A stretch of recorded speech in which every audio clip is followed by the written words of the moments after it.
Ladies and gentlemen, this is the 12th and final round. Right hand, Golovkin steps in and down he goes again. Unbelievable. Mayweather makes him pay.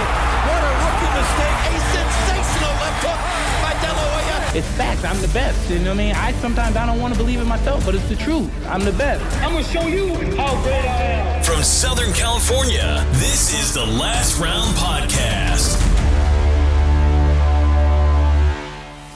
And we're back once again here on the Last Round. Thank you again for joining us. We had an off week last week due to some technical difficulties, but we fixed them. They're working now, and now we're back.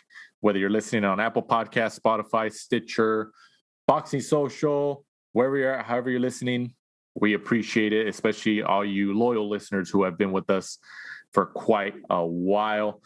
Jumping right into it, fight reviews. This past weekend, the 7th of August, from the Matchroom Headquarters Garden, the latest edition of Eddie Hearn's Fight Camp from Brentwood, Essex on DAZN. Kid Galahad gets the victory over, is it Galahad-Dickens?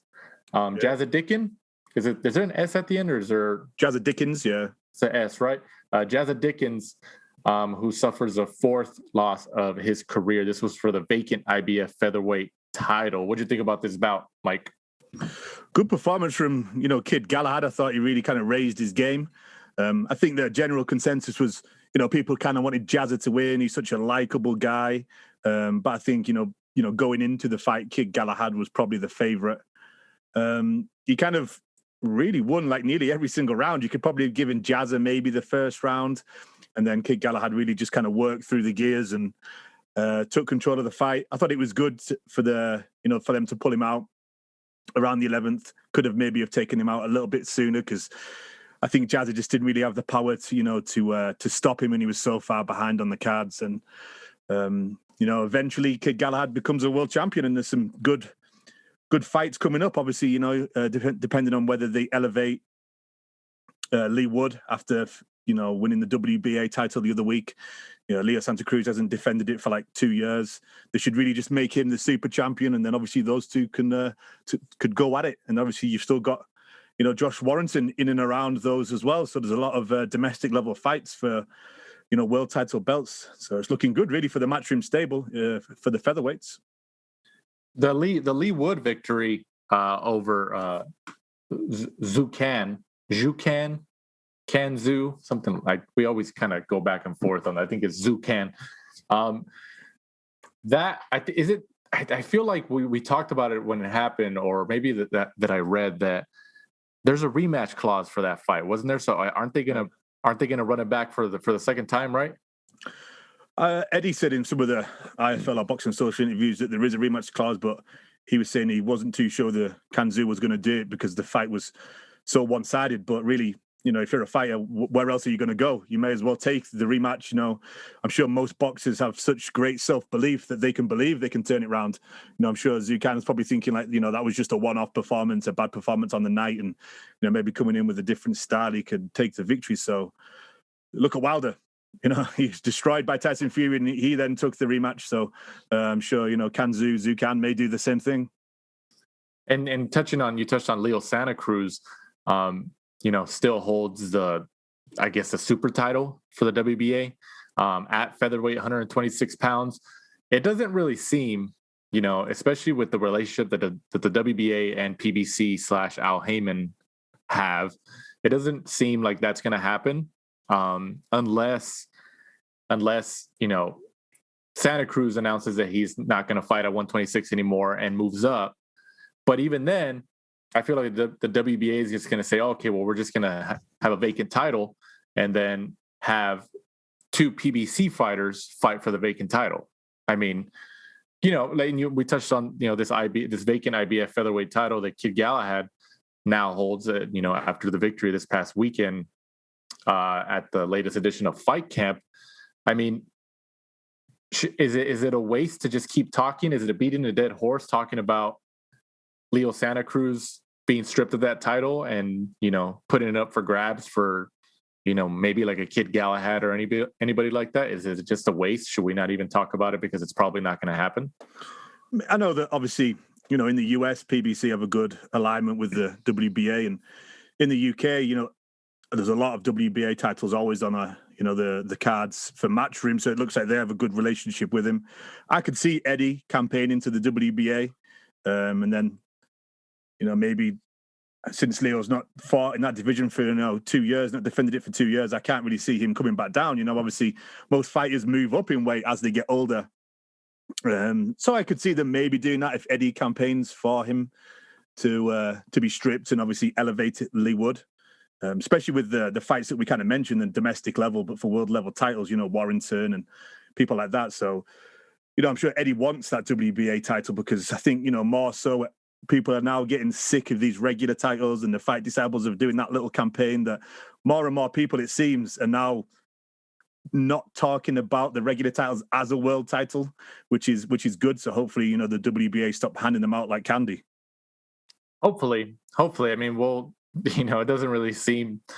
I know we said it just before we came on air that we'll touch on it a little bit, but the WBA did say within the last week or so, I believe, that they're going to review how many belts they have and, try to reduce the number of titles, I believe they said, or something like that. I mean, let's see if that happens. Sanctioning bodies have said stuff like that in the past, and nothing's happened. So, I mean, we'll see. I mean, it kind of going back to the relationship that the WBA and PBC have. Floyd Mayweather, I think, within the last couple of years, I think there's like a interview where he's talking to the cameras and he's talking about how there's too many belts. How, like he said, and obviously Al Heyman runs PBC, but Mayweather is also a big part of that whole team. I don't think, is it fair to say that there wouldn't be a PBC without Floyd Mayweather, with all that money that he helped make Al Heyman? Is that fair? Yeah, I would say so, or it wouldn't be as big. I think what Al Heyman did for Floyd and what Floyd did for Al attracted a lot of other fighters to go over there. And the fact that they kind of, they seem to have this like gimmick or idea of, pooling everybody in one fashionable division and then just cycling them through. If you look at, they have a lot of welterweights and obviously a lot of middleweights, and they just kind of keep it internal and fight and do it that way, which seems to have worked out well for them. And obviously their fighters get paid pretty handsomely. What, I mean, have we ever had an undisputed champion at featherweight? I mean, I don't think we. I can't remember. I mean, if there has been, it's not coming to mind immediately. In the four belt era, that's a good question. Good question. Nothing's coming to mind. I mean, somebody could be yelling at us through their phone, through their earbuds, through their radio in their car right now, saying, "It's this guy. It's this guy." We're sorry if we forgot. It's just not coming to mind right now. I don't think so, though. I'm willing. Where's Dougie when you need him? Exactly. We need the boxing historians. But I mean, it'd be nice, like I said, in an ideal world, the WBA strips Leo Santa Cruz, that belt becomes vacant, and you put it up for two other fighters to go after it. I mean, like Kid Galahad, now that he holds the vacant IBF featherweight title, he fights ideally, who would he?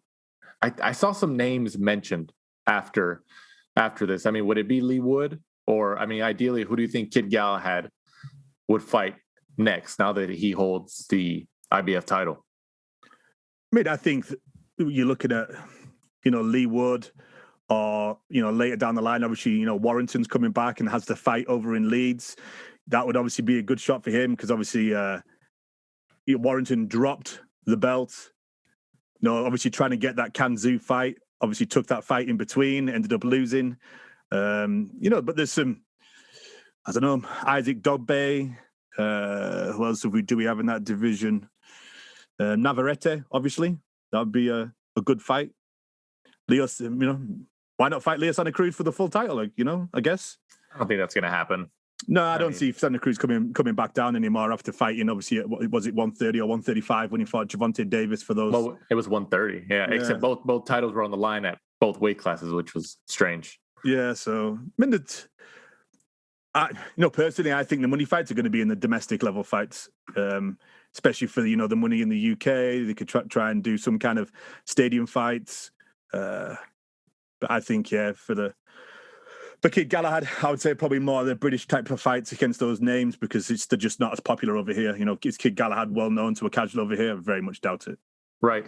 So, do you think that now that Galahad has the IBF title, do you think that many of his next subsequent fights, do you think Eddie Hearn's going to put him in domestic opponents in the UK to try to squeeze as much,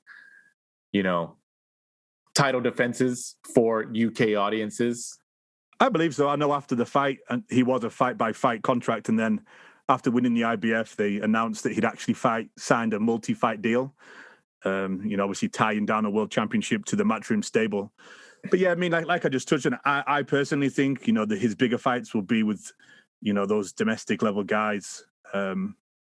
Just because he's not well known out here, they may bring him out here on a Matchroom USA card, trying to show him off to the fans. But yeah, I think that his biggest fights and his biggest paydays, I imagine, are going to be like your Josh Warringtons, a Lee Wood, if he can be elevated. Just more exciting, they're just more well-known in the UK. They bring it out here and try and headline that card in the US. No one's going to turn up. No one's going to know who they are. Yeah, but we'll see. I mean, hopefully there's not too many fights in the UK. Because, obviously, like you said, there's a lot of good featherweights in the United States. So, but I expect Galahad and Eddie Hearn and Matchroom to have quite a few fights over there in the UK, get a couple title defenses over there first before trying to make a bigger fight with the more well-known opponent from the United States. So, but we'll see. We'll see how it goes from there. Also on that card, Fabio Wardley remains undefeated, 12-0 with the first round TKO over Nick Webb. This was for the English heavyweight title. What'd you think about Wardley's first round performance? I thought it was good. I thought Nick Webb kind of started really, really well. And then, Fabio kind of just took over, caught him. And then, that was all that she wrote. I thought the stoppage was okay. Nick Webb just kind of is very hit and miss, isn't it? He came in, was it Pfeiffer he fought, who he beat? And then obviously, he lost to Dave Allen previously. Just seems to be, I think if you kind of put pressure on Nick Webb, he just seems to crumble a little bit. But Fabio Wardley, just somebody that's come from, white collar boxing in the UK,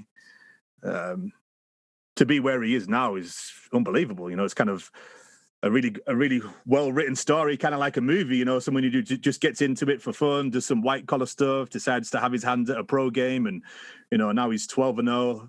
English title. Probably the next fight will probably be British title. I'm sure he'll probably just go that slow route of the European, international, and then work his way up to a world title eventually. But he's just so quick compared to some of the other heavyweights because he's kind of slightly smaller, slightly lighter, but he's just got quick hands. Seems to be kind of strong for his size. He's entertaining, very good to watch. Wasn't your favorite fighter of the last decade? Chris Lovejoy, wasn't he calling him out for a while? Yeah. I think it was supposed to be for this card. Yeah. Right? Yeah, I think it was for this card. Yeah, he was trying to position himself, by, social media, trying to position himself to get a little payday on the fight camp. He's still trying, man. He's still trying. He's getting some type of attention, but, Wardley makes quick work of Nick Webb with the first round TKO. He's doing well so far. Like you said, he's got an interesting story that people are drawn to in a way. So let's see if he can keep that momentum going as he moves forward. And moving on, the Savage, Alan Babbage, also remains undefeated at 8-0 as he gets the victory over Mark Bennett, who suffers the second loss of his career. What'd you think about the Savage's performance? He's just fun to watch, isn't he? He's just one of those guys you just stick on like some of the bigger cards just to kind of bring in those casual fans just because of his crazy persona that he puts on of the Savage. And, when he's normal, he's called Alan, but when he's in that kind of fight mode in fight week and he's acting all crazy, call him the Savage. Good fight. Obviously, he's just so small for the heavyweight division. But at the minute, at the level that he's fighting, he just puts on so much pressure. It doesn't really matter what's coming back. And obviously, you know, with the heavyweights, you know, generally, you know, the fights are slightly slower. There's a lot less punches thrown because of the size of the guys, and you know, they don't have the output that you get at the smaller weights. And that kind of plays into Babic's style, because he throws so many, because he's obviously, I think he was something ridiculous, like 40 pounds lighter than Bennett. But it worked, you know. I'm sure once he steps up into like British level, European level, if he ever gets to that, and he fights some of the bigger, stronger guys who have a little bit more technique and catch him coming in. But, you know, whilst it's going, you know, it's a fun ride. It's fun to watch. Do you think it's fair to compare? Do you remember we went to a couple events at Indio, here in Indio, California, at the Fantasy Springs Casino, Golden Boy cards. Do you remember the Rooster? What was his name? Nico Macias. Yeah, Nico Macias, who he fought once or twice under a Golden Boy card, and then they ended up signing him for like a 1 or 2 fight deal after he saw, like, you know, he brought a crowd out and he was pretty kind of entertaining and stuff like that. Do you think it's fair to compare that that's how Matchroom is utilizing Babic like the Rooster? Because I feel like that's how Golden Boy was utilizing Nico Macias. Yeah, it's actually a very similar style as well. He's just obviously lighter. He just threw a lot of punches, and he used to do that in the amateurs, according to some of the coaches that I spoke to. I think Golden Boy probably didn't use it as much because they didn't have like an IFL TV, whereas, you know, like the casuals kind of know Savage a lot more because, you know, Kugan Cassius is always there, you know, putting a camera in his face, and he's using that persona, and you know, he has an accent as well, which kind of like makes it even more kind of scary, the Savage. But yeah, that is actually quite a good comparison. And obviously, Nico Macias ended up losing to Soto Caras and then retired. Yeah, and then that was it. Yeah, that was it. But yeah, I mean, as long as he keeps winning, Eddie Hearn's going to keep utilizing him on cards. So, I mean, I think he knows that. I think him and his team knows that. But so far, so good. I mean, you can make some decent money having a career like that. You know, let's just see how far it takes him. But, you know, it's entertaining, like you said, especially if you have casual fans in attendance or watching it. You're like, who's this guy? You know, they're entertained by it. So there it is. Rounding off this card, the Blonde Bomber, Ebony Bridges, gets the 6th win of her career with the 3rd round TKO over Beck Connolly. What'd you think about Bridges' performance? Yeah, good performance, and it was good to see, you know, like a women's fight actually, you know, be stopped. I think going in, you could kind of see that, you know, Ebony Bridges does, you know, punch pretty hard, and Beck Connolly is kind of like a journeyman, you know, female fighter. If you look at her record, obviously 3-10.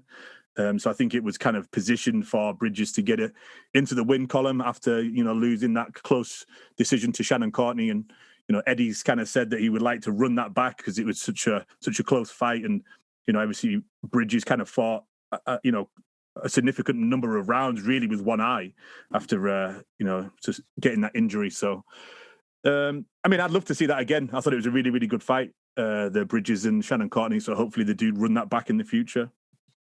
Who was it? There was a journalist or a writer. I'm trying to remember who it was who recently compared Bridges to like a Muhammad Ali in some format.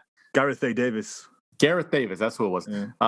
I mean, we haven't touched on that because that kind of got some attention in the boxing world, especially on boxing Twitter and stuff like that. What'd you think about that comparison when he came out? Because, you know, he got a lot of heat for it. There was a lot of people kind of talking about it, and then I think Ebony Bridges addressed it. What'd you think about when you heard that? Well, you know, I think it's just one of those things when a journalist like Gareth just says something outlandish, knowing that it's kind of going to get traction, kind of like a Stephen A. Smith, I guess, on ESPN, who just says outlandish stuff, knowing that it's going to sell, and doesn't matter whether it's wrong or right, it's going to be out there and it's going to cause a lot of mayhem. So I kind of get where he was coming from, that the way that she does her, you know, self-promotion really, really well to try to, you know, open up the women's division for everybody. You know, obviously she looks good and she does the weigh-ins in bikini, which is going to attract, you know, a lot of eyes. So I get where he was coming from. Probably not the best way to describe, though, you know, comparison to someone like Muhammad Ali. But yeah, I think he just says, he likes saying that sort of stuff, knowing that it's gonna cause mayhem in the boxing world, especially on something like Twitter. Yeah, that's what I thought too when I heard it, or I think I saw the video too as well. And I was like, I think he kind of knew what he was saying before. He's a veteran in the game. I think he understood what exactly the reaction he was going to get. Moving on, fight previews. This upcoming Saturday, the 14th of August. Once again, fight camp from the Matchroom headquarters on DAZN. Joshua Buatsi, 14-0, goes up against Ricardo Bolotniks? Bolotniks, yeah. Bolotniks for the WBA International Light Heavyweight title. There's another WBA title right there for you. What do you think about this matchup? It's about time that Buatsi really needs a name on his resume. Like, how long have we been saying that, was it the 2012 Olympics that he kind of hit the scene, signed up to Matchroom, and he was kind of like the shining light of those guys coming through. And, for how many years have we been saying, like, he's, the best prospect in the Matchroom stable, but injuries, change of coach, stuff like that. He's 14-0 with no real names on his resume, where Lawrence Okoli, came through and, just went straight in against hard opponents, matched really, really well. He's a world champion before Buatsi is.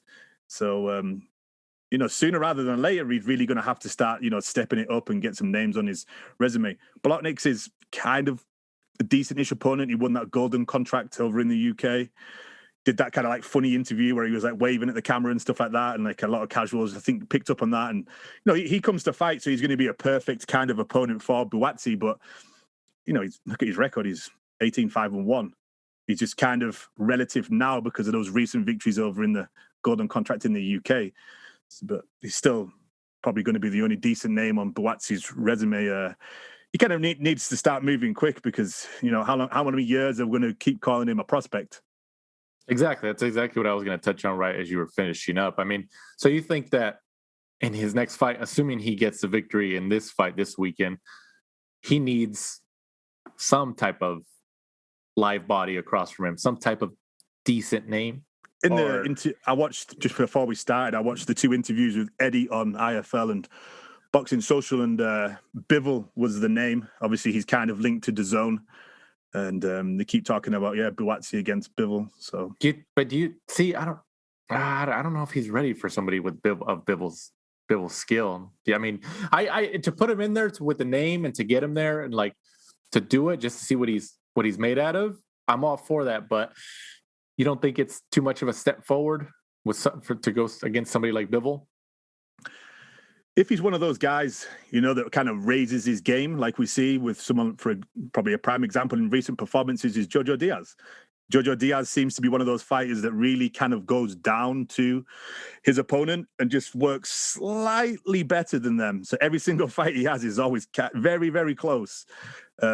If Buatsi is that type of fighter, then, he may get in there and have a really good fight with Bivol. But if you're talking in terms of, what his recent opponents are, like C-level, D-level opponents, to then jump up and fight someone like Bivol, who's, like probably an A-level opponent, then, yeah, it is a bit of a jump. And obviously with the change of trainer and injuries and stuff like that. But at the end of the day, he's not getting any younger. And so far, he's kind of just been fighting a lot of gimmies. Right, yeah.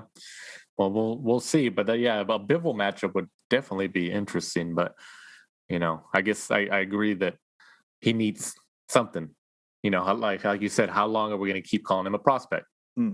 He's going to need to be in there with somebody who is going to test him.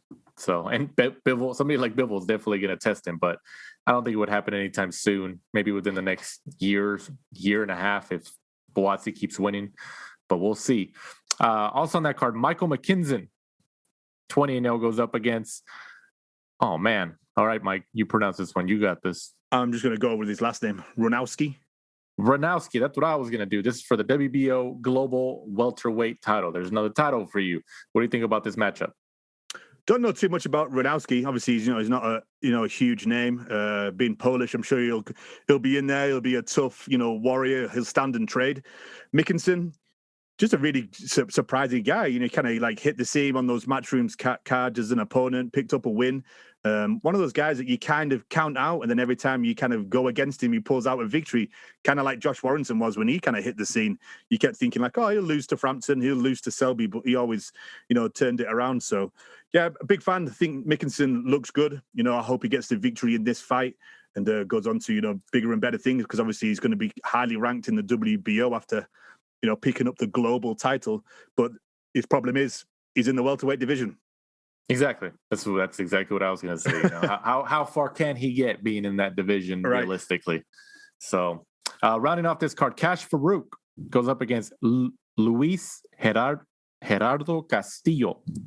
This is for the vacant WBC International Bantamweight title. Dang, so we have a WBA title, a WBO, and a WBC all on this card. It's pretty impressive. I got to give props to Eddie Hearn on that, getting all these sanctioning bodies on a card like this. I mean, I feel like it doesn't happen that much. Maybe it does. I don't know. I feel like we don't see it as often. That's why it's popping out to me. But what do you think about this matchup? Big fan of Cash Farouk. Love his style. Very slick. Just would be better if he had a little bit more pop behind his punches. Maybe with age and over time, you know, he'll generate that when he gets his old man strength, as everyone says. Good fight for him. Castillo's just your kind of typical stand and fight. I think it's a perfect style for Cash, who's very slick. You know, hopefully Cash wins, and then obviously, you know, later down the line we get that rematch with Lee McGregor for, you know, some world titles back in the UK. You know, and then hopefully we could even get a trilogy. You know, if McGregor won the first, say Cash gets the second, and then we do a third for like all the trinkets. Exactly. Moving on. Also, this upcoming weekend here in Southern California, in Carson, California, just outside Los Angeles County, actually. For the WBO Bantamweight World Title, John Rio Casimero, 30-4, goes up against Guillermo Rigondeaux. Is it Rigondeaux? I still don't know after all these years. What do you think about this matchup? It's interesting. You know, obviously Casimero, you know, powerful, had that, you know, was supposed to fight Donaire. Then obviously his team said some things on social media. You know, Donaire, you know, took offense to it because they were talking about, you know, trash about his wife, refused to fight him. I think, you know, they both got a lot of stick over in the Philippines because they were both hoping that, you know, Casimero and Donaire would kind of get in there, put their belts on the line, and they'd kind of have like a, you know, a Filipino war. But he turned that down, decided to face Inoue, probably for, you know, more money and a bigger, you know, unification anyway. But turning the attention back to this, the problem is you never know what Rigondeaux's going to do. Rigondeaux can get in there, just nullify what Casimero wants to do, absolutely stink the house out, but pick up a victory. For us as fans and for, you know, future fights, I'd like to see Casimero win. He's just a lot more, you know, fan-friendly style. But unfortunately, you can never count out Rigo, even though he's about 45 years old. You know, he's just so skillful, very negative, and could, you know, just sneak it on points. You know what? I want to have that mentality. I want to have that, I guess, outlook on this whole fight, but I just don't think Rigondeaux is going to have it anymore. I think it's just been too long. I think he's been too inactive. Like you said, he's older. We don't even really know his age. Like a lot of these Cuban fighters, we just don't know. I just don't think I don't know. Maybe he could surprise us. You know, these Cuban fighters, you know, they're slick and sometimes they find ways to figure it out. But I don't know. I just don't think I agree with you in the sentiment how you said that Casimero, he has more of an upside if he won. You know, because then you can reignite talks with Nonito Donaire, maybe by the end of the year or sometime early next year. You know, or maybe throw Inoue in the mix somewhere in there. But, you know, if Rigondeaux wins, especially if he looks impressive, I mean, put him against Donaire again, you know, rematch years in the making, you know. Rigondeaux was like one of like pretty much essentially the first guy, I believe, to stop Donaire to beat him and kind of derail his momentum at the point where Donaire all those years ago was considered one of the one of the best pound for pound fighters in the world. I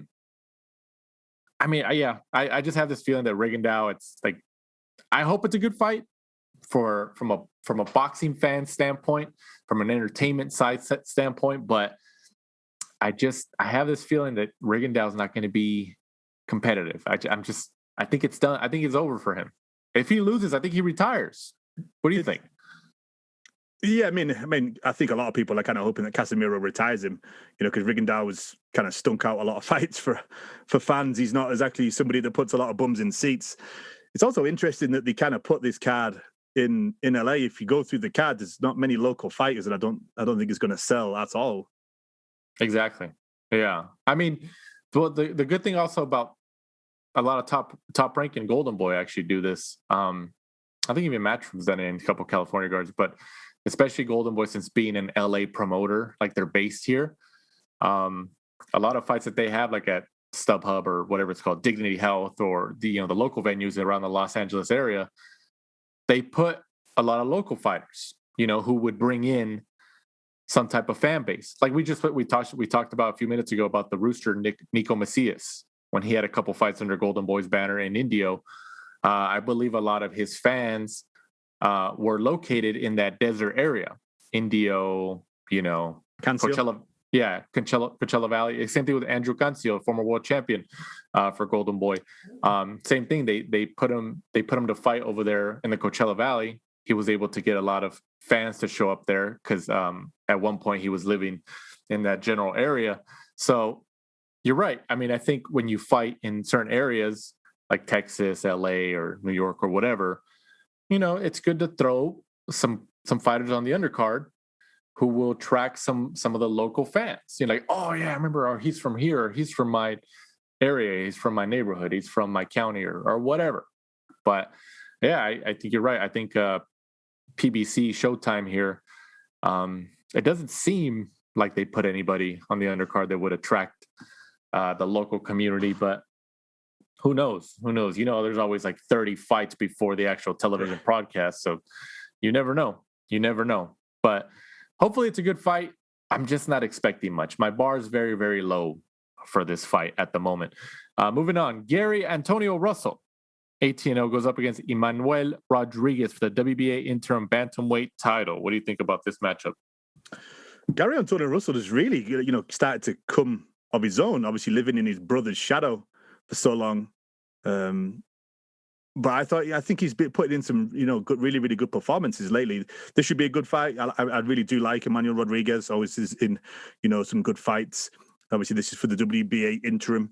I think looking at the recent performances, I think Gary Antonio Russell probably picks it up and, takes another world title, I guess, of such, back to the Russell household. Yeah.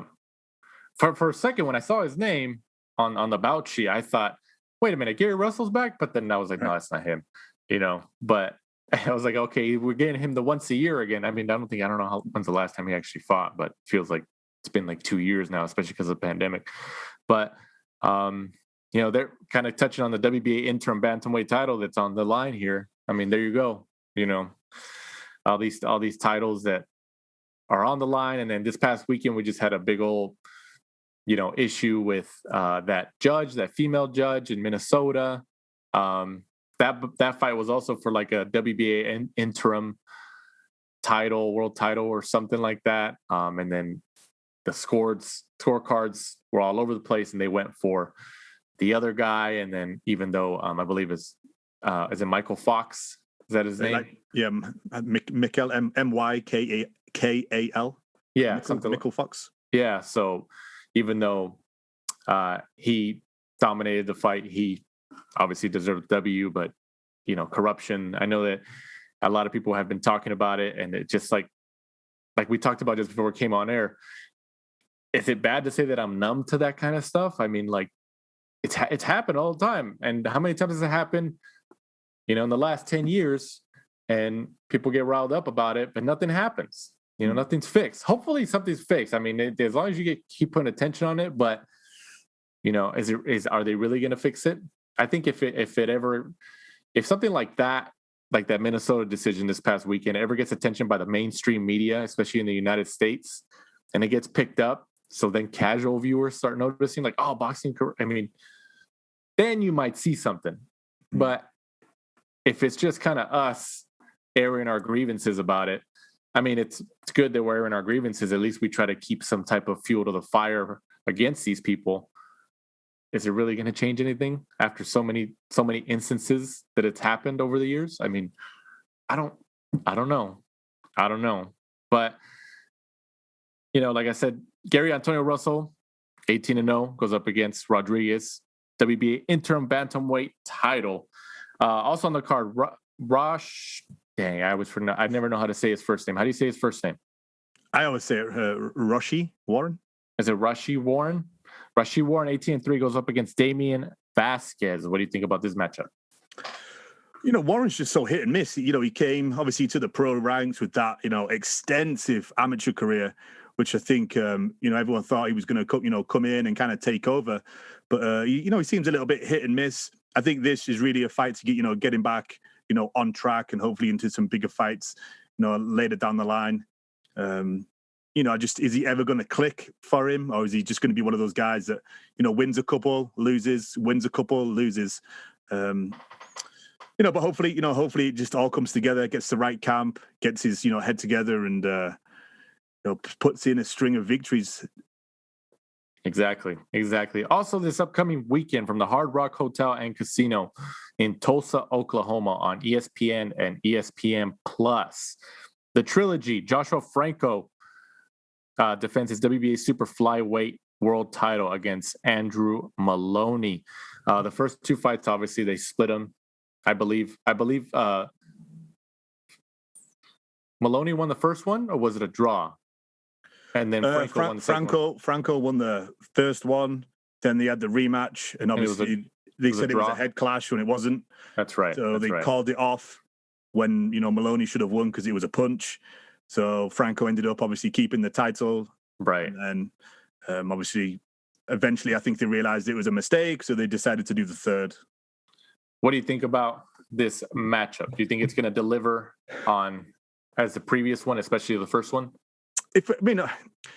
Going off what happened in the second fight, I think Moloney had realized his mistakes from the first fight where Franco came in and really took it to him. Moloney started the second fight on fire, really was kind of, taking control of the fight, and I think that's maybe the case of, what happens again. I don't know whether we just took Franco too lightly the first time or, just gassed or something like that. But, Franco, rightly, dominated, I thought, the first fight.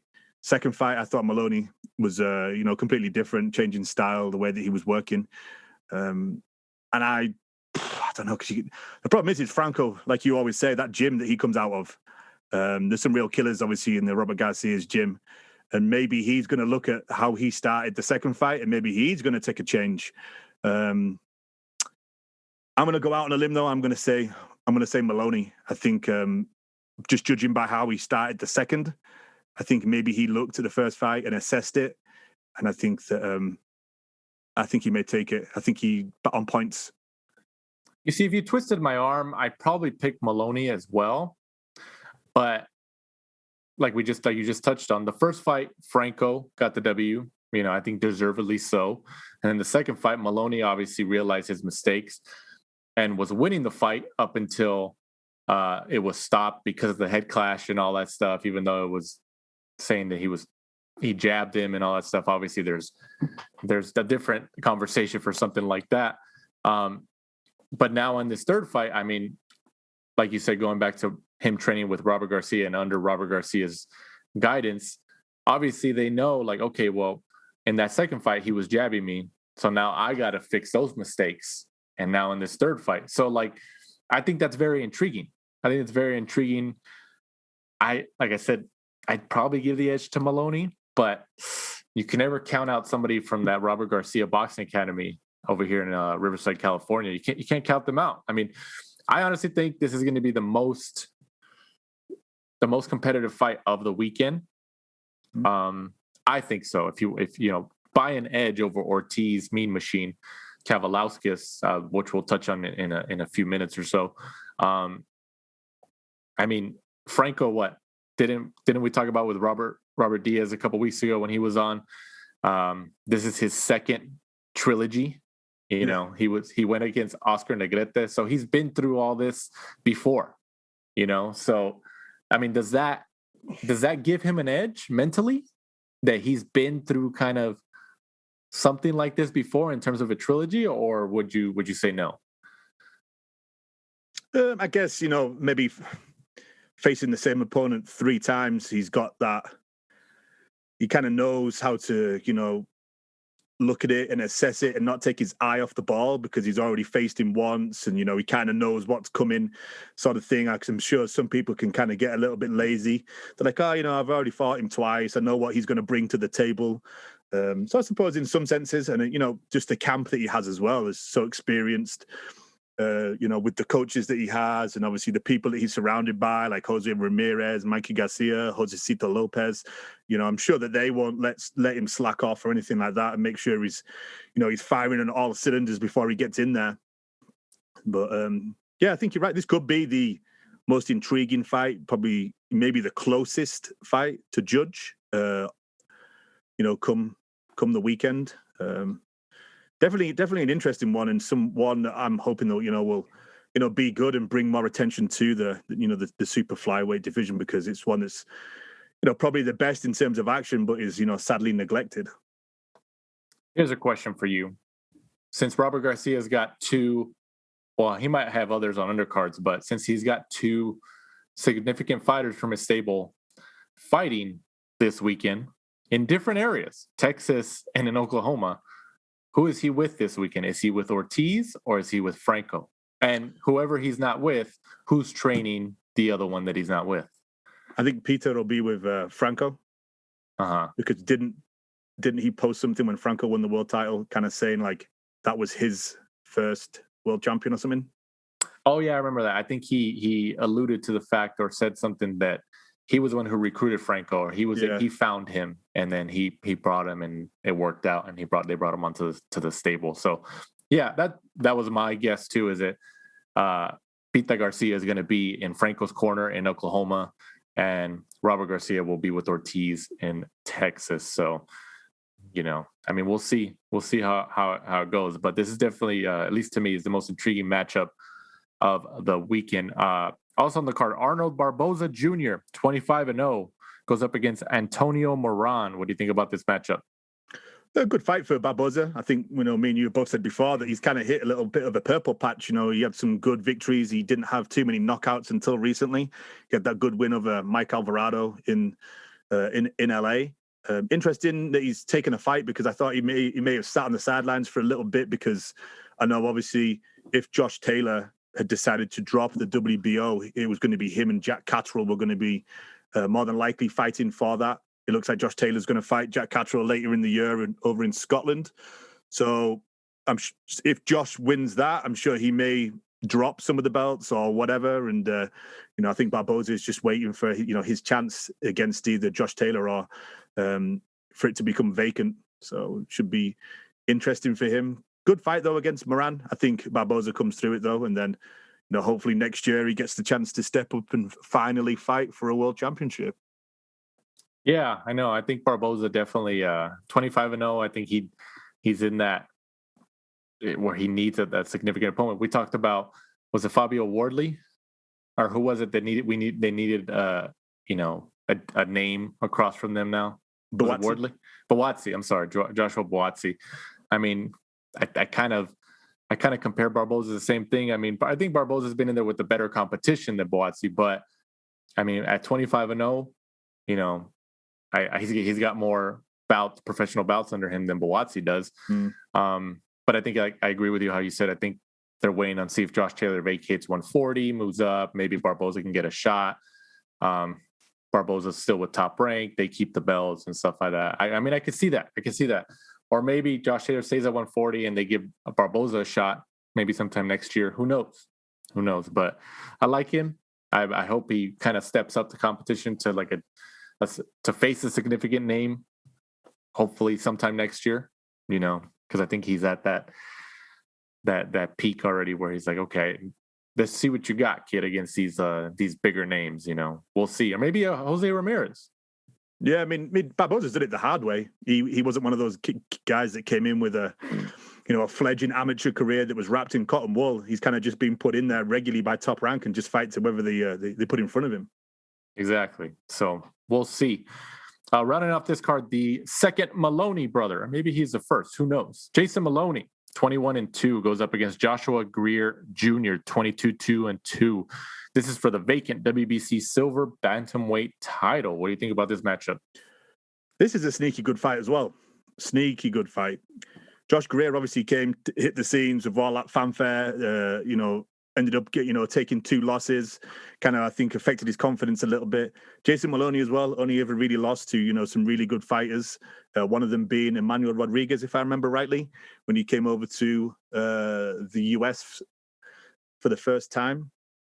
Good fight, though. Really good fight. This is going to be another close fight. Trying to think, I'm going to put my money on here. I know, that's what I was thinking. I was like, I don't know who to lean towards. I might have to go for a Moloney double. Just because Greer kind of looked a little bit affected mentally by those losses. I thought he looked a little bit gun shy, gets caught a little bit too much. Sometimes he tries to fight more with style than substance. He's more cares about how he looks rather than just getting the win. Mm-hmm. I'm going to go a Moloney double. Double Moloney wins this weekend on ESPN. We'll see. That'd be, of course, for the Moloney camp and the Moloney team. They would definitely love if both of them got the W's this weekend. But I think, like you said, this is a sneaky good fight. Might be under the radar. It seems like they're both going to be in pretty competitive fights this weekend. So they're not going to be able to just kind of go in and go through the motions. They're going to have to. It seems, at least to us, based on the previous bouts and everything with these guys, it seems like they're gonna have their work cut out for them, which is great for boxing fans. Is great because then we can see some great action, some competitive fights. Moving on from the Ford Center at the Star in Frisco, Texas, on DAZN, Vergil Ortiz Jr. 17-0 goes up against Mean Machine Kavalauskas, 21-1 for the WBO International Welterweight title. The winner of this fight will likely get a shot at Terrence Crawford and his WBO world title. If Kavalauskas wins, it would be his second time going against Crawford. And the first time he lost the fight, but he gave Crawford some problems. He did knock him down, even though they didn't count it as a knockdown. It should have been counted knockdown, but he did knock down Terrence Crawford in that fight.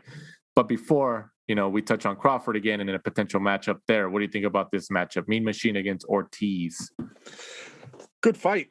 Good matchup, really, for Vergil Ortiz. Kavalauskas, has some name recognition due to the fact he did, take Terrence Crawford several rounds and, drop him, like you said. I think Vergil comes through it, though. I just think that Vergil will probably struggle more with fighters that are, slick, like an Ugas. I think people that kind of stand and fight is good for Vergil, just because of, he's very powerful. He switches really well, goes to the body, goes to the head. He's very good at from like the middle range. He's just an all-round, good fighter so far coming through.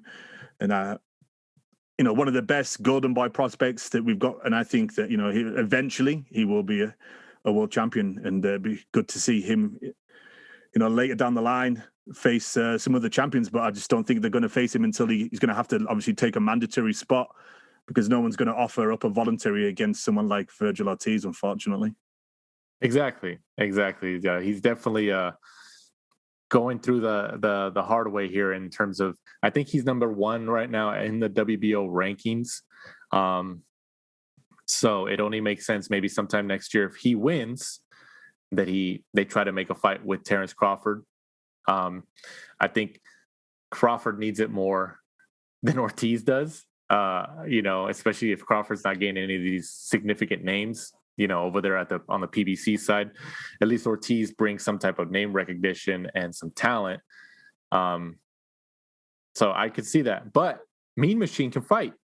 He can fight. So I think this is it's still a very dangerous matchup, especially for Ortiz. Ortiz is what, 24? Yeah, I mean, he's young. He's got lots of years ahead of him. He can, steadily just climb the ranks. Obviously, the welterweights who are really up at the top have been around for a long time. Your Sean Porters, your Keith Thurmans, Terence Crawfords. Spence will obviously be moving up. Pacquiao's only probably got, I would imagine, less than a handful of fights left. And then obviously, Vergil Ortiz and probably Jaron Ennis will be the two names, headlining that division. Ennis is obviously going to get, obviously those PBC welterweights before Crawford and Ortiz. He's going to be able to get in that round robin because he's already on that side of the street, quote unquote.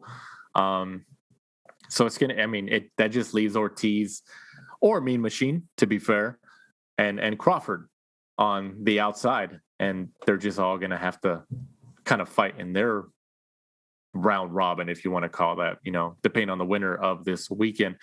Do you think that Ortiz, like Edgar Berlanga, who had all those knockouts in the first round, up until this last fight where I think he went the full 12 rounds. I don't know if he knocked him out later on, but do you think Ortiz feels that pressure? Because I think Berlanga had said in subsequent interviews that he felt that pressure to get the knockout, especially in the first round, because it was like getting so much attention, and he, it was like this kind of knockout streak and stuff like that. Do you think Ortiz has that pressure as well?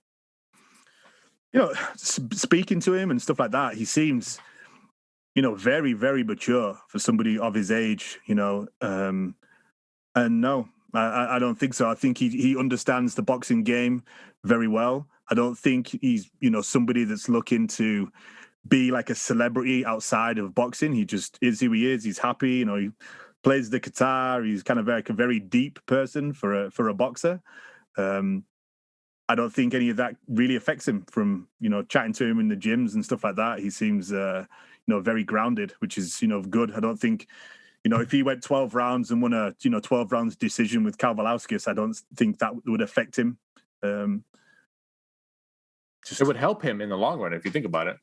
Yeah, it would help him. And I think, he's already done a lot of rounds with a lot of, big name fighters. I was there when he was sparring with like Matisse.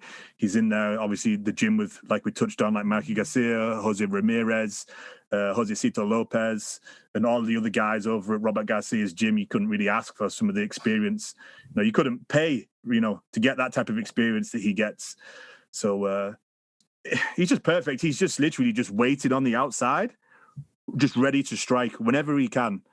And then eventually, he'll be a world champion. Just him and Jaron Ennis will, I think, rule the roost at the welterweight division. And, people like Conor Benn and stuff like that from the UK is just going to have to sit on the outside. I don't see Conor Benn, beating somebody like a Vergil Ortiz or a Jaron Ennis. But I'm sure they'll probably fight later down the line once all those welterweights that we spoke about earlier eventually retire.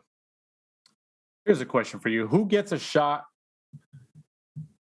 at Crawford first, if you want to kind of put it that way?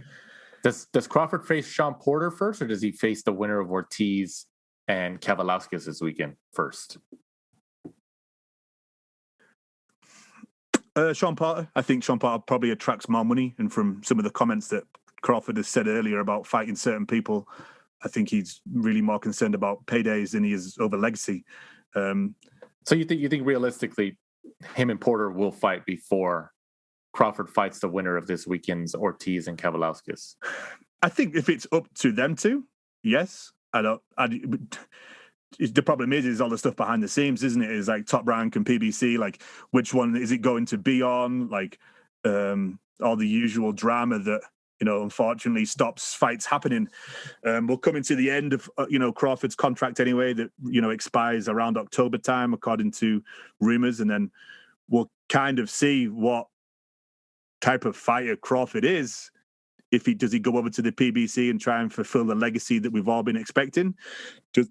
Does he re-sign with Top Rank and just think about the money and fight a load of, elder statesmen and then just ride off into the sunset with, unfortunately, a resume that's not that great, that probably doesn't fit the talent that we can see because he hasn't been in there to prove it. I think if he if he retired now, I think we'd all look back at it and say, like, dude, like the best person he's ever fought is like Postal. Like, unfortunately, looking at the eye test, he's amazing. He's good. But unfortunately, he seems to be more concerned about, paydays than he is about actually getting in there and fighting people. He's already made money. So why not just now cement and show people how good you are? Yeah, I still maintain that, and I know it's like a lot easier said than done, but I still maintain that because of the talent he has, obviously he can fight. I still maintain the Top Rank should just say, and maybe they have, who knows? Obviously there's a lot of behind the scenes stuff that we don't see or we don't become privy to, but I would have the confidence in somebody like Terrence Crawford. Okay, send him over to Showtime. Send him over to Fox. Yeah, let him. He'll come in as a B-side. Let him fight your Errol Spence, your Ugas, or something like that. Yeah, he'll go over there. I would have that much confidence in somebody like Crawford if I was Top Rank. But yeah, let him send him over there. I mean, yeah, you're gonna have to risk it. If he loses the title, and then PBC has all the titles or whatever. But my confidence in my fighter, speaking as a Top Rank person hypothetically, would outweigh the risk. I would just send him over there. Like you said, he needs these fighters to add to his legacy. Because if he retires and he never ended up fighting any of those guys, Porter, Garcia, Thurman, Spence, Pacquiao, all those guys, I mean, what's his career going to be about? And here's another question for you: who's more well known, recognition wise, Sean Porter or Terrence Crawford?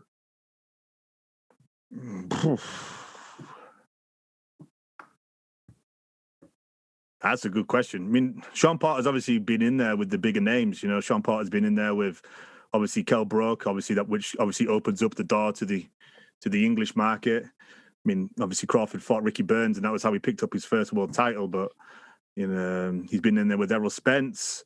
Sean Porter, maybe. Sean Porter does media as well, has his own podcast, whereas Crawford does media like when he has to. Even then, he gives very short, stupid answers that just really ends the interview. He hasn't really dawned on him to cross over. Like, he seems to think that just because he's a good fighter, that entitles him to really high paydays, where in fact you could be a terrible fighter, but if you put bums on seats and people want to watch you, example, all the social media guys that are coming over from YouTube and earning millions and millions of dollars more than fighters, that's unfortunately how it is. It's entertainment. You need to get bums on seats and you get paid, which Crawford hasn't seemed to work that out, or he just doesn't care. With some of the interviews he does.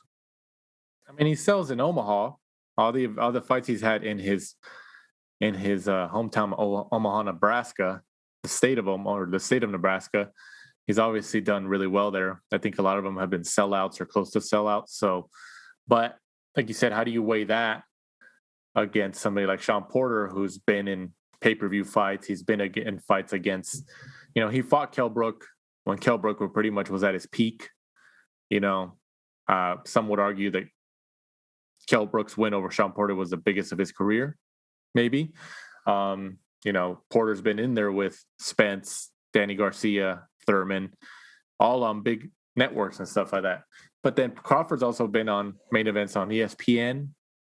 I mean, ESPN. How do you compare that? I mean, it's interesting. It's interesting. Well, I mean, I hope Crawford fights Porter, but I honestly think that fight's not going to happen. I think the politics is the tensions are just way too strong between both parties, Top Rank and PBC.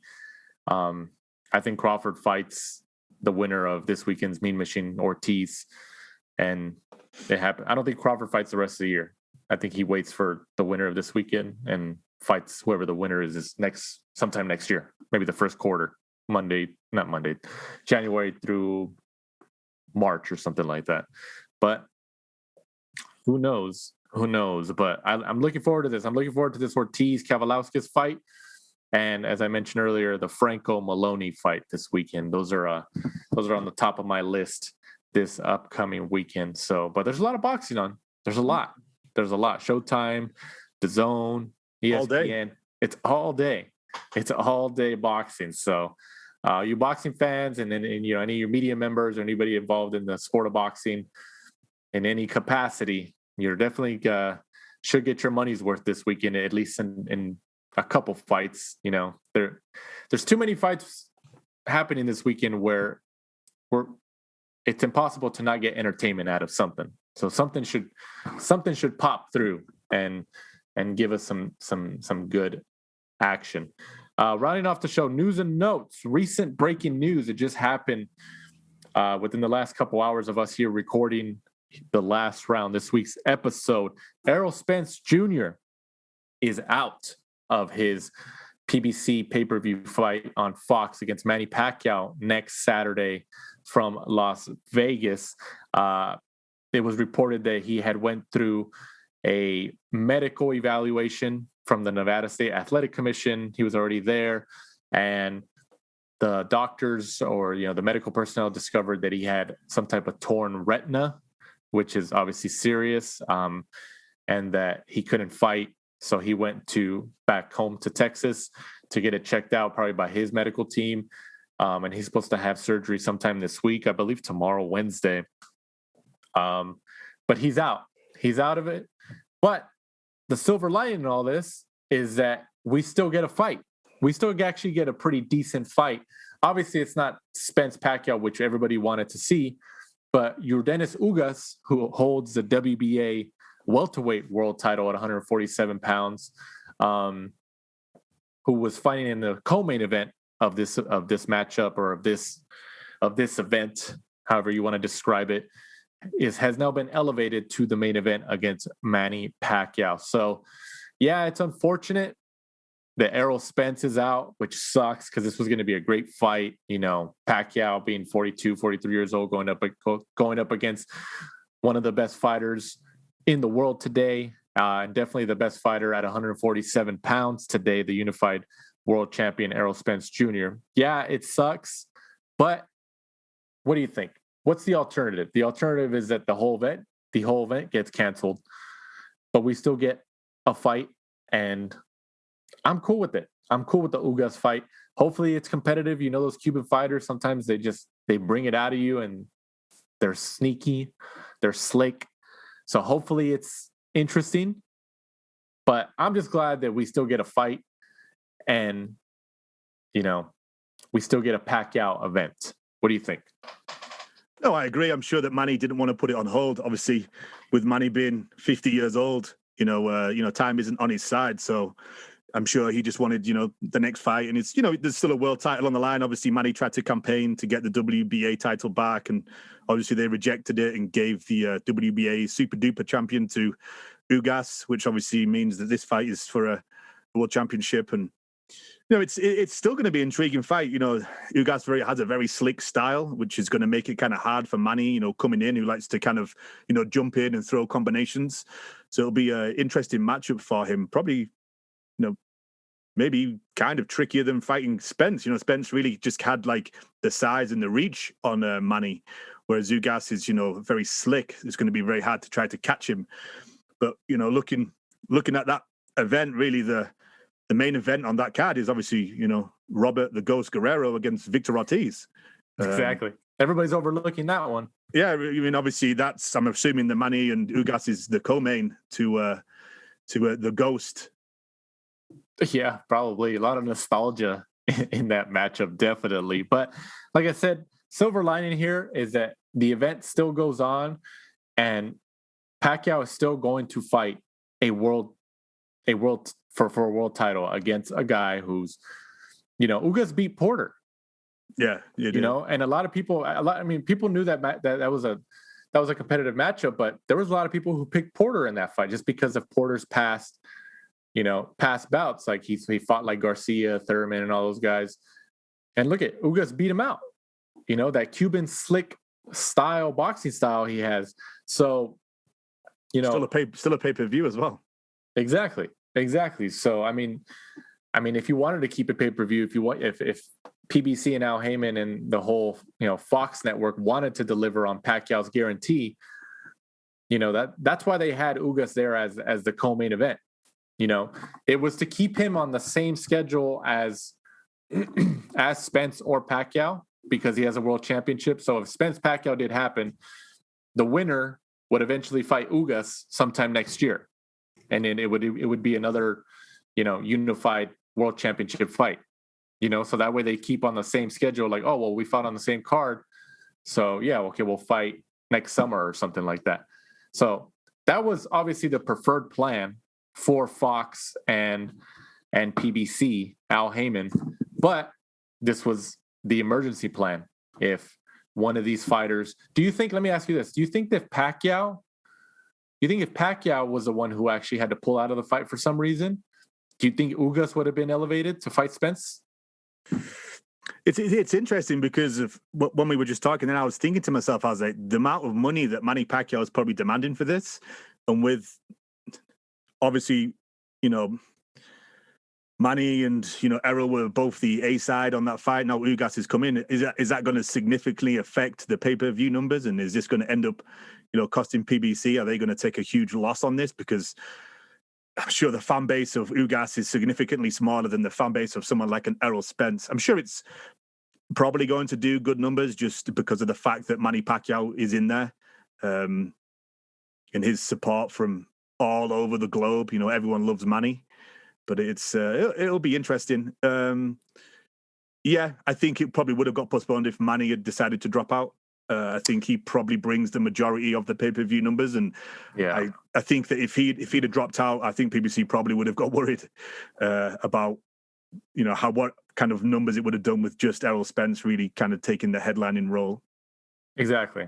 I mean, luckily we still get a fight. Hopefully nothing between today and next Saturday. Hopefully nothing happens, like, you know, maybe COVID or something like that between these fighters. Hopefully nothing like that happens, you know, because as of this moment, we still have a decent competitive matchup here. Obviously, everybody, like I mentioned, I keep beating the dead horse. We prefer Spence, but Ugas isn't a bad substitution. You know, he's got a world title. He is one of the best fighters at 147 pounds currently, you know. I mean, if it wasn't Ugas, who else would you have preferred if they were ready? Obviously Crawford, since he has a world title, but it's not realistic. It would have been funny if you'd have seen they just put in Robert Guerrero or Victor Ortiz in there. You know what? I thought about that too, but then I was like, nah, they wouldn't do that. That's too much. But I think, you know, you got to give props also to PBC and Al Heyman for, you know, you got to think about this stuff. Like, this happens all the time. Like, okay, if something happens to one of the fighters, I got to have a backup, you know, this happens all the time. Like, the promoters pay a guy extra, like, hey, stay ready for us just in case you have to sub in, you know, just in case. So, you know, this was obviously an emergency plan B, and they had to utilize it. So it is what it is. It is what it is. But as we round off on this topic, how many pay-per-view buys do you think it does now with Ugas as the replacement opponent? I'm going to go with, I mean, there's a lot of boxing on the weekend. So if you're somebody that's kind of, you know, worried about opening up the purse strings, there's something else that you can watch. You know, you don't have to spend it. I don't think it does great numbers. I think it does like maybe 200. Yeah, that's what I was thinking too. I think it does 250. 250, between 225, 250. Yeah, I think so. And I think if it was against Spence, I think it was going to be probably between 4 and 5. You think so? Honestly, you think 400 or 500? I mean, when's the last time, without having McGregor or Mayweather or these Jake Paul YouTubers that, you know, excluding them, they're the outliers. When's the last time two legitimate boxers have done over 500,000? I mean, Wilder, Fury, 800, and that was way below their expectation. Yeah. I mean, and they're both heavyweights, you know. So and you had to have two networks come together with Fox and ESPN on that one. But I mean, yeah, I don't think it would. I mean, maybe I'm wrong, but I think it was going to do between 400,000 and 500,000. I mean, This is why we need Kevin Aioli. Remember, Exactly. he told us how he's good at ballparking the figure. So, I mean, we know how the pay-per-view market has been affected since streaming became a lot more prevalent. How the pay-per-view market has been affected with boxing. I mean, it has.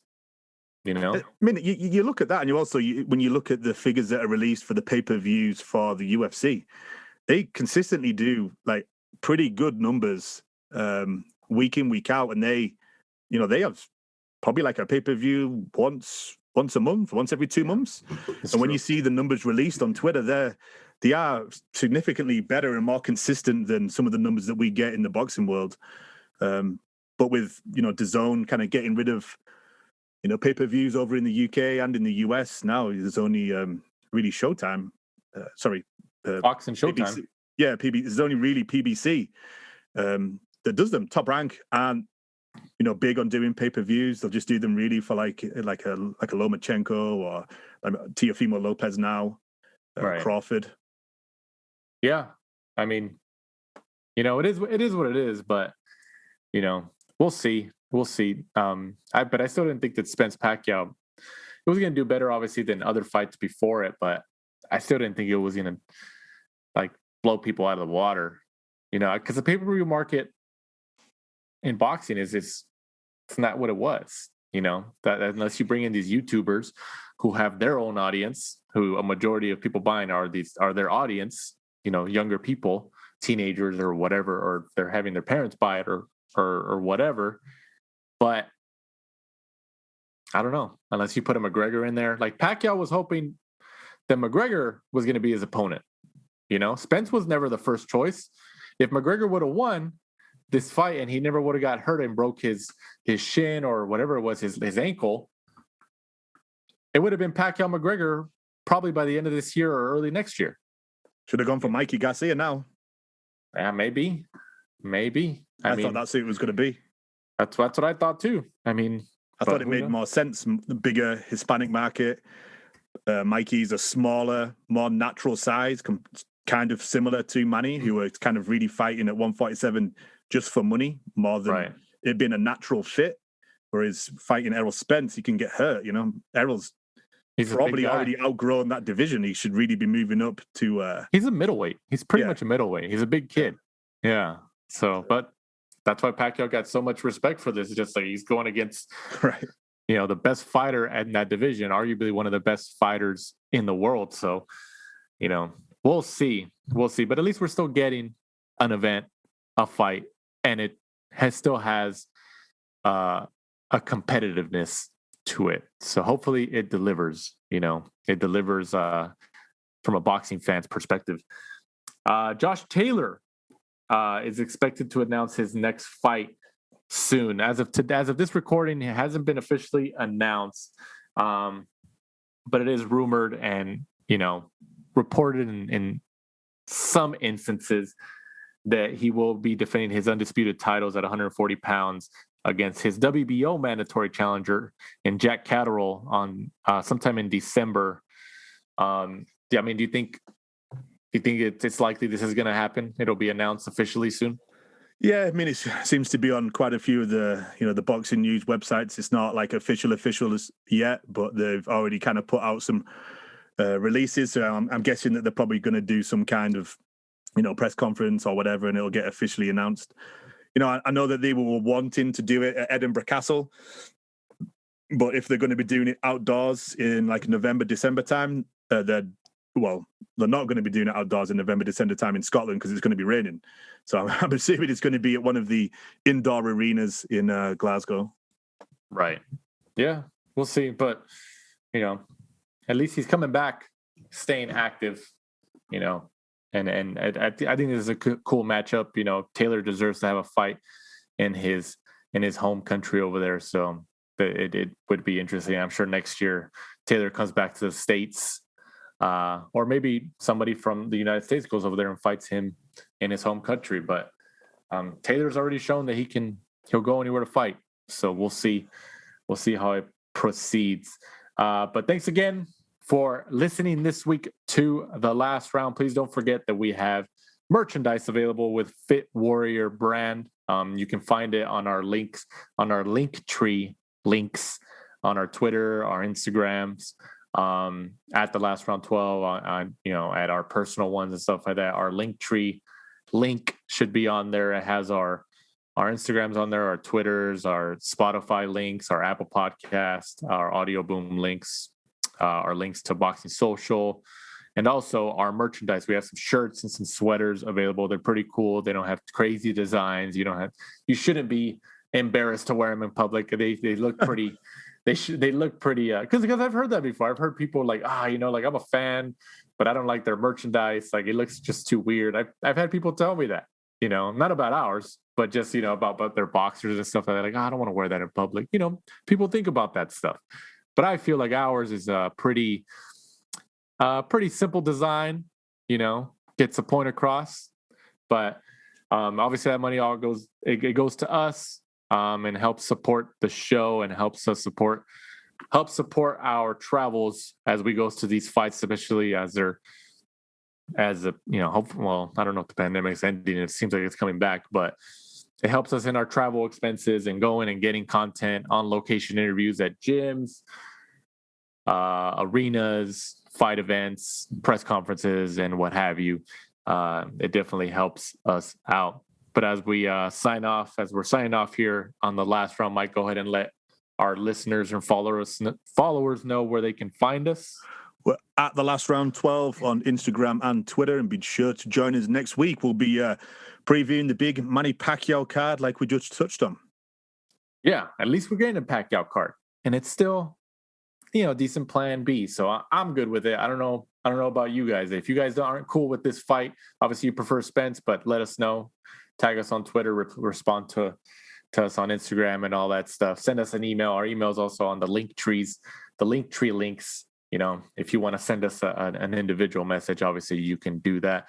But as we sign off here, from my co-host Michael Shepard, I'm Danny Z. This is the Last Round. Thanks for supporting and listening to the show. Follow us at The Last Round 12 on social media. Rate, review, and subscribe. This is the Last Round Podcast.